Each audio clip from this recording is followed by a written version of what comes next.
Okay, so what we want to go through today is how we do the whole keeping track of teams process. Alright, and the two documents you'll need up in front of you is an Excel spreadsheet, seen here, and the AFL website. And you can see up on the top of the AFL website, round 7, and so it goes. The results are everything behind that. So if we want to go back to round 1, which we do, we haven't done that yet, so we'll go back to round 1. Hopefully that'll work. Take a little while, select round. Select round, we go back to round 1. It'll take a little while. And all our results can be found up there. Okay? Just along there. This is essentially how you might set it out. It's entirely up to you. Certainly got the title of keeping track of teams up there. We've got all the titles from the top of your sheet, your worksheet. Okay. And then I've just gone through and selected my 4 sides that I'm going to follow for the year ahead. Okay. And it's then about those formulas that I've just spoken to you about inputting the formulas, which will make this a very, very easy process. The only thing you'll need to start filling in is this here. Some of this other stuff will result in formulas being used, and so that will do it for you. Okay? So keep trying to pay attention if you possibly can. So we're looking for Geelong, and we're looking for round 1. And if we look for Geelong, if I can find them, they were here. They kicked 13-15-93. Okay, so you just scribble that somewhere, which I'm going to do. I think this will be on my screen. I think they scored 93 and the opposition scored 86. Keep paying attention because some of this, or all of this stuff, I'd like to think, is pretty important to you. Okay, so we go up and minimise that. Brings that back to there.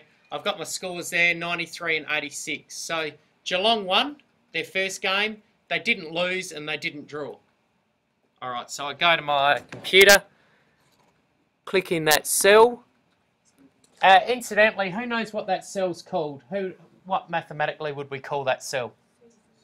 C3. C3, okay. C, we do the letter first, C, and it's the number 3, so C3. Hands up if you know that stuff. I'm just trying to gauge where you're at, that's all. So you know it's C3, groovy. Okay, so in there you just type in 1 because they had a win, they had no losses, they had no draws. Okay, the total that they got is up here. That's that 93. And the total negative, the negative bit is what the opposition's kicked against them. Okay, and that of course was 86. Hawthorn lost again, haha. And then we've got percentage and premiership points. Okay, this is where our formulas first come in. Alright, our percentage is this score divided by this score. You can see at the top of your keeping track of teams, it's written up there. Points for divided by points against times by 100 over 1. This leads into our new topic, percentages. Okay? So watch how I do that on the screen. I type in equals because anytime I want Excel spreadsheets to do a calculation, I type in an equal sign every single time. Okay? Equals, and then I'm starting my brackets because I want to do the calculation of this cell, F3, and I click in there, divided by cell G3. I end my brackets. What am I doing after that? Brooke? Timesing by 100. What's my timesing? What's my multiplication sign in Excel? That little star thing. Yeah, and what did I say from our notes it is? Shift 8. Very good. So I go, oh sorry, because we're using MacBooks, it's Command 8. Is it? No, it's not. Shift still, sorry, yep, Shift 8. times by 100. And when you hit enter, that's going to give you your percentage.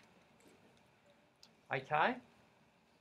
So the beauty of formulas is you're not going to have to do this every single time.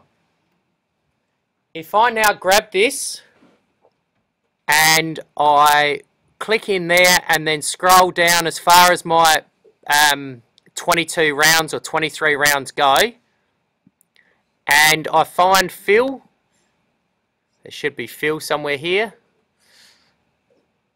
Obviously I'm familiarising myself with this. Here it is, it's fill, see that there? And I go fill down, you'll notice that that'll all fill up. These will have zeros in them. Why? Because there's nothing in here yet. Okay? So when I enter or hit fill down, there you go, they have division 0. My next side, we'll just finish this off for a sec. My next side was the Gold Coast. So if I can get their stuff up, Gold Coast, they're not up here, so we'll maximise that. Again, we'll go through the process. Gold Coast 90 defeated St Kilda. So if we go, we'll rub them ones out. Where did they go to? Oh, they just rubbed out, that's good. So we're going, what was it? Gold Coast 90. And the opposition was 77. Okay, so we minimise that. There's our score there, 90 and 77. We'll go to the Gold Coast in there. They had a win. They had no win, no loss, no draw, 90 and 77. And as I put in 77, this should change. Okay? Should be in the operative word. Oh, that's probably because of that. 77, put that in.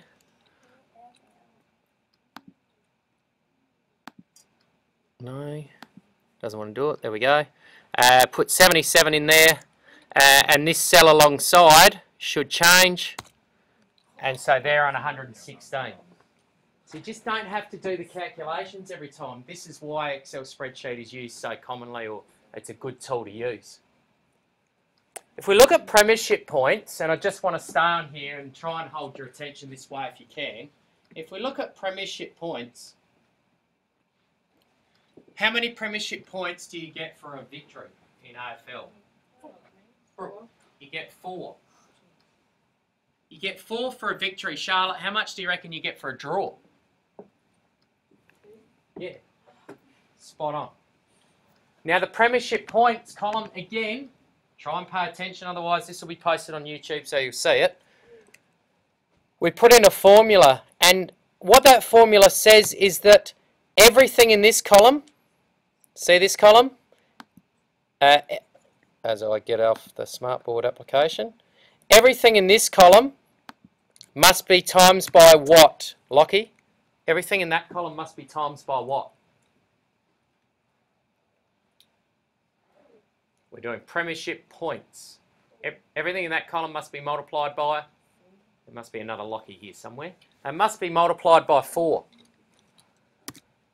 Okay, plus, I'm going to multiply anything in this column by what? Jazz? By 2. What I'm telling my computer here is I'm telling it to calculate anything in here by 4 and anything in here by 2. And that'll give me my premiership points. And I'll show you in a minute why this is important, or why this works well. So all up it should be 4, yeah? Again, we fill down. Fill down. They'll be on 0. The reason why it's important is because when we get to here, say Geelong have 1 win from the previous round and they have 1 draw. Be watching this column, it's at 4 at the moment. Then they have a draw that next round, that column will change. Okay, this column here will change to 6 because we've got a formula in there. It saves you every week trying to tally them up and see how they're going. Okay, are you all right with that so far? All right. The only other thing that I'll talk to you about is trying to add these up. Okay?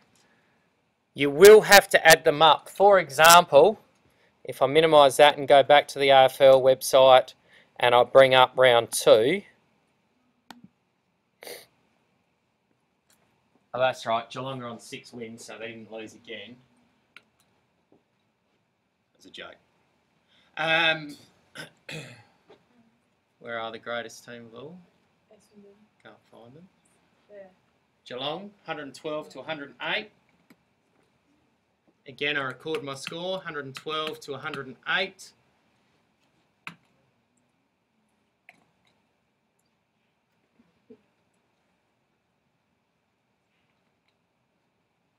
What I need to do in this cell here is add 112 to 93.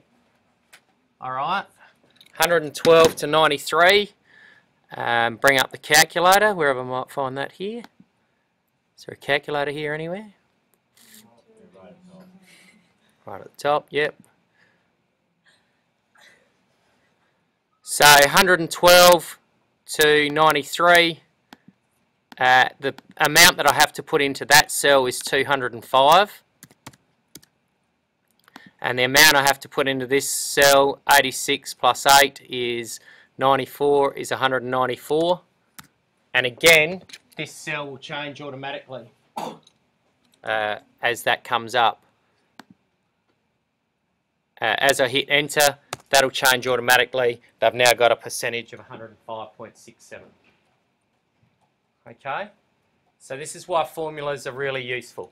Go back to the YouTube site when this is posted, which will be after recess onwards, and you can follow this process through. Are there any questions or any clarification? Anything I've explained terribly? Maybe the whole thing. You can watch it back over and over, remember. You've all got that YouTube site still, haven't you? How to access it? Okay. Can you spend a little bit of time doing that for yourselves, please?